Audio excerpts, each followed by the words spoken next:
orang akan naik bas daripada Tashkent akan pergi ke Bishkek. Untuk ambil bas, korang kena datang sini dekat Tashkent ni. Cari kaunter 9 untuk tiket ke Bishkek. Perjalanan akan ambil masa 13 jam. Okey, kita orang dah lepas border daripada Uzbekistan masuk Kazakhstan. Nanti kita kena keluar pula daripada Kazakhstan masuk ke Kyrgyzstan. Dia lebih kurang akan ada 4 job. Korang keluar memang ramai orang offer untuk taksi-taksi apa semua kat sini. Harga tiket bas ni adalah RM225,000 som, bersamaan lebih kurang RM74. Sekarang kita orang dah sampai kat border Bishkek.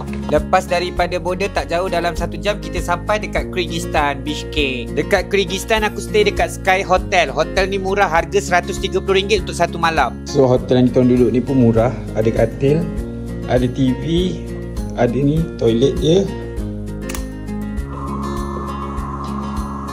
Sini toilet dia. Hari pertama dekat Bishkek aku just pusing-pusing bandar dia. Aku akan stay dekat sini 4 hari 3 malam. Next video aku bawa korang explore nature dekat Kyrgyzstan. Macam biasa korang jangan lupa like, comment, save video ni. Apa-apa pun, jom ikut aku travel.